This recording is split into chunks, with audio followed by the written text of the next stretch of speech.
Hello,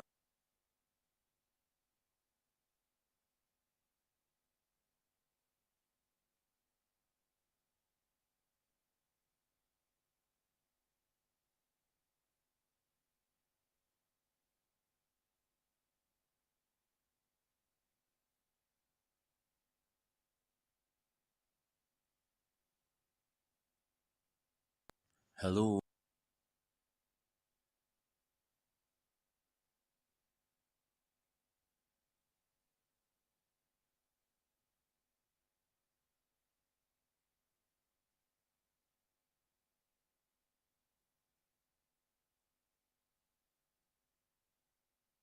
hello, and welcome. This is Atima, the leadership and a business coach. All right, we're going to our second course on the 10 steps to wealth creation. So, you have decided from the first step that you want to be wealthy. What's the next thing you need to work on? The next thing I can tell you for free is your mindset. The mistake many people make about their wealth journey is thinking that the first thing they need is a job, or some other more enlightened people even think that what they need is starting a business. But starting a job or a business with the wrong mindset set will still produce, poverty or insufficiency. So you want to fix your mindset. Now, this doesn't mean that you should not go ahead and get a job, please. But whilst you're doing that, you must begin to intentionally work on your mindset. This is very important. You must transit from the mindset of a poor, impoverished person to a wealthy person. And there's how it works. And we're going to talk about it. True freedom comes when you learn to choose to change your beliefs rather than running on default, Monty Richin says. So, um we are as humans, we are tailored to work run on default, especially with the aid of our subconscious mind. Our subconscious mind is a part of our mind that works with patterns.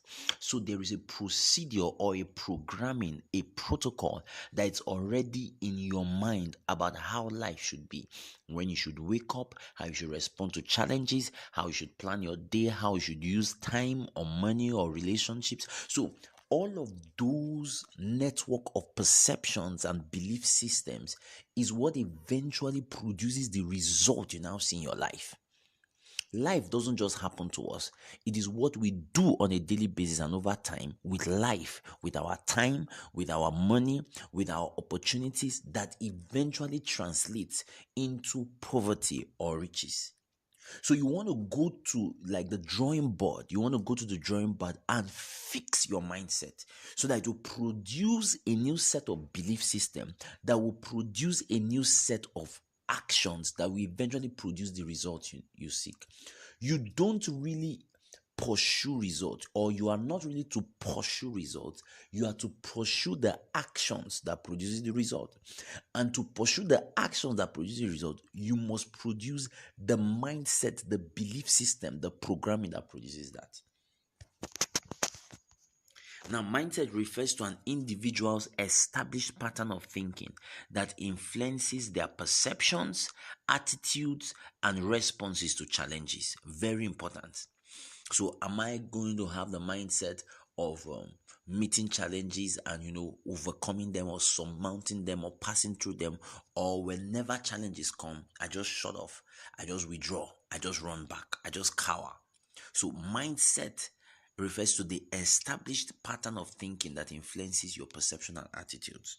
Okay, your mindset determines your actions. I've already said that, which in turn determines your results. Now, second, your mental pictures create and attract such circumstances. Now, please pause and get this very clearly. The kind of pictures that come to your mind, for instance, if I retain a luxury car picture in my mind, eventually the opportunities, the plugs, the companies that would sell a luxury car to me and that lifestyle will begin to come around my way. I'll begin to stumble on people, that have access to luxury stuff, then I can begin to make inquiries and probably start saving and all of that. Or and maybe there will be some kind of payment plan and all of that. But if it was never in my mind, I may never attract it. This is how mindset works. So before the manifestation or the result you're looking for emerges, you already need to be thinking and cooking it or brewing over it in your mind. It is that thought pattern, being entrenched in that belief system that I'm going to make ₦1,000,000, I'm going to make $1,000,000, I'm going to make $1,000, I'm going to make $1 billion. That mindset, right, or that you retain and sustain in your mind is eventually what's going to attract the circumstances that will aid you to make such an amount of money. This is very critical. Next, your mindset makes you spot or pass opportunities. Now, this like another way of addressing just the previous statement. That what even happens actually is that life, God, circumstances, nature always gives us opportunities on a daily basis. But if we don't have a mind and an eye for it, we would not notice it and take advantage of it. For instance, if I'm in Africa and I want to do business with someone in New York, and I put it sufficiently in my mind, probably I begin to think about New York, business areas. I begin to download pictures about New York City, or the White House, and I just put my mind in that, and I just think about that consistently. I watch movies that were shot in New York and all of that. I have that maybe after 3 months, probably after 6 months, probably after a month, I might stumble on somebody, probably a relative, that would tell me he has a cousin working at the White House. And once that information is released, being that I had a mind for it, immediately I'm going to say, oh my, and I've been looking for how to penetrate the White House to do business with A, B, C, and D. You see that now? Being that it was in my mind, I easily spotted or that opportunity. If it was not there, that's how I'll just say, oh, great, wonderful. Say me hi to him, okay? And that'll be it.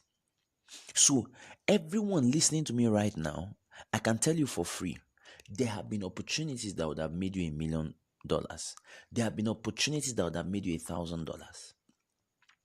But probably being that your mindset was not already crafted and focused on that, it just came and it just slided. So in your wealth creation journey, you really need to fix your mindset. And we're even going to talk about it, in more detail in the third or fourth course, which is about goal setting. All right. Components of mindset. There are about 6 components I want to trash out here. Please pay attention. The first is beliefs of abilities. This is where the journey begins. Beliefs of abilities. Before you hit the marketplace, before you buy shares, before you do anything, do you believe in your ability? Do you believe in your capacity to make wealth? Do you believe in your capacity, to pose and promote your skills, your professions, right? That's so important. That's so important. Believe in your abilities. Believe in your abilities. Are you ready to take, the world by storm? In my country, I was just planning something, something really big in my country, right? Because I just believe in my abilities. I just believe in my abilities. The guy that the Wright brothers that created, the aircraft and the aeroplanes and all of that, they first believed in their abilities. They believed that they could do it before nobody brings, an airplane fabrication pattern down to scientists and just say go do it. No, it is the scientist, the inventor, that conceptualizes it in his mind and believes that there's a possibility in that, and he begins to go into the laboratory to form. Do you believe in your ability? This is very critical. If you want to create wealth, believe that your abilities, your potentials can produce wealth for you. Number 2, attitude towards challenges. Your attitude towards challenges. This mindset too. And you need to know that our mindset usually is framed from our background, our experiences, our exposure, how we saw life happen to us. So if growing up, especially between the years of 0 to 5 years, you never had a model of strength, a model of success, a model of wealth, more often than not, you likely do not have that as a picture in your mind. So you need to do more work in recalibrating your mind and your perspective. So some of us, our attitude towards challenges is very wrong. Once you are setting out on a project and there is the slightest disappointment, you just lose hope.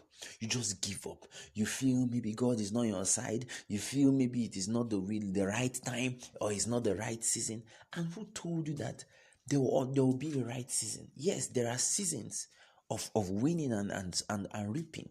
But I tell you the truth, many a times you are the one that will create your season for yourself. I tell you the truth. Number three, perception of effort. Now, what do you perceive effort to be? I remember years ago, I have stories of almost all of these points, like the attitude towards challenge. Okay, there was this time in my life, our organization kind of shut down, and I just kept on moving. It was a period that I really felt it, right? And I just kept on moving. I just kept on moving. Do you know, within that same year, our organization bounced back and opened in about 4 locations. Initially, our organization just operated in about just a location, but after that shutting down, it resurrected in 4 locations. That's attitude towards challenges. Now, perception of effort. I remember years ago, I would always study, I would always, put in the work, I'll be hardworking, and sometimes it would be telling on my body. Like I was quite slim, I was quite strained, and all of that. And I remember somebody just looking at me and just pitying me, just being worried about me and all of that. And for her, she feels I was doing too much. I was overstretching myself. But for me, I knew I had a target. I knew I had a goal. And today, those prices are pain, and they will yet pay, right? I'm not yet there, but I'm not where I used to be. Okay, so your perception of effort, do you think hard work is stress, is difficulty? Like now, logging into to listen to this podcast and go through this course is highly commendable. I can tell you a lot of friends are presently using their time just to see movies, on Netflix and all of that, just to while away time. But you are paying the price for knowledge, and it's going to pay off eventually. So, what's your attitude and your perception of effort? Yes, just doing the work. Go an extra mile. Okay, you advertise or you publicize your product to a company or to an individual, and the person tells you no, and tomorrow you show up again, giving the person a better offer. You just believe in the power of effort. Number four, response to feedback. There are people, if anybody says anything negative about their product, they just shut down. They just say, "Oh, I already knew that was not good for the market. Why did I even bring myself all out?" You cannot be an entrepreneur that way. You should be able to take feedbacks and honestly treat them. No matter how critical they sound, no matter how condemning they sound, you should have the boldness and the nerve to face them, appreciate them, take the juice out of them, throw out the trash from them. So that should be your mindset towards feedback. Okay, your view of failure, similar to that again. Just in case you fail, just in case the project doesn't work, just in case the product is not accepted in the marketplace. What's your view of failure? There are many people that failed severally. Okay, we have the stories of the great medical doctor, that operated the Siamese twins. He was a failure initially. Do you even know? I think it was Thomas Edison. Thomas Edison was a failure woefully, and he the school sent him away, sent him home somewhere around probably the third, fourth grade or so. Sent him home and with a note to his mother that he was uneducable, that he couldn't be taught, his understanding level is not catching up with his classmates and all of that. And it turned out that the mother's probably, it's like she couldn't read properly. So rather than saying that understanding that he is not smart enough, she read it as he is too smart for the school, and so he had to be homeschooled. So she took up the responsibility and began to teach him personally. Do you know, eventually Thomas Edison became one of the greatest inventors that has ever lived? And years later, he was looking at, his house and all the luggage there, and he stumbled on that letter and he read it in the right way it was written. That this kid cannot cope in school, he's very dull, he can't do very well. So please, madam, pick your child. I know he just broke down in tears. So, what's your view of failure? If they had told them to their face, and if they understood that what the school was saying is that this boy is a failure, he's a dullard, guess what?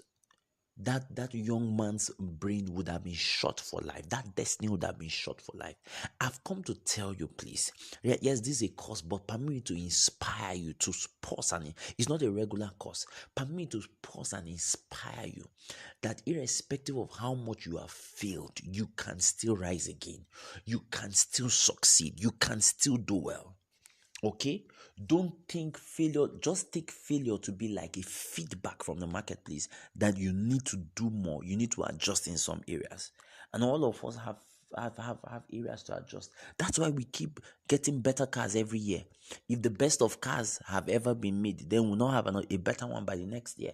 So we keep, there's no perfect product out there. So anyway we fail, right, it's just feedback for us to do better. Then number 6, adaptability to change. Thank God for COVID. COVID has come and has changed everybody. Okay, not many people have been able to adapt. So are you ready to adapt? It's a mindset. Oh, I'm ready to adapt. If I change my city, if I lose my credentials, if God forbid, if somebody loses a loved one, or anything that happens to the person, okay, you are in a relationship and that the relationship ended, whatever, just know that you can adapt to change and move forward. Okay, learn what you need to learn.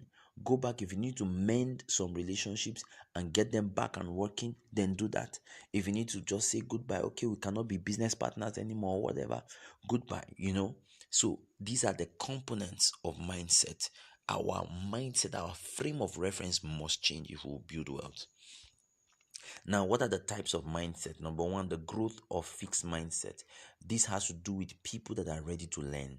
I want to believe that everybody listening to this podcast right now is open to learning. So you have the growth mindset. Optimistic or pessimistic mindset. There are some people, I remember coaching so many people, all they tell me is capital.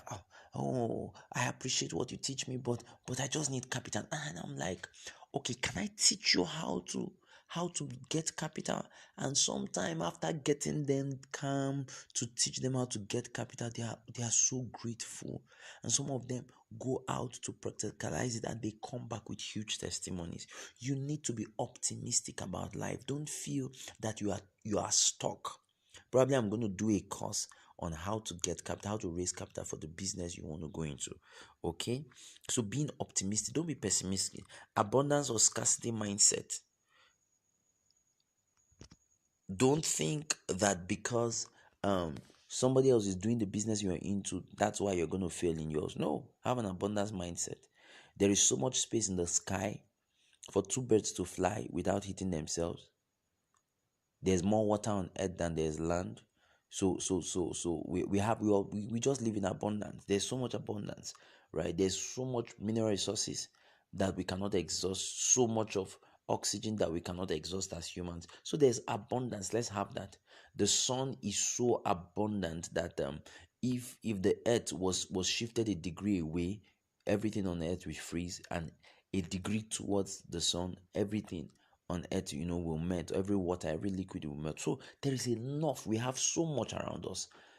There's so much wealth to go around. Yes, everybody can be wealthy. Yes, there's so much wealth on earth for every one of us to be wealthy. You don't need to be jealous at anybody. You don't need to look down on anybody. There's so much. Mindset is very key. That's why this course is a little bit longer than others, because it all begins and ends in the mind. Number four, open or closed mindset. Are you open to new ideas? There are times that you just might need to learn from those under you. In fact, it is believed that most CEOs and most top notch entrepreneurs surround themselves with more brilliant people. Yes, I come again, with more brilliant people.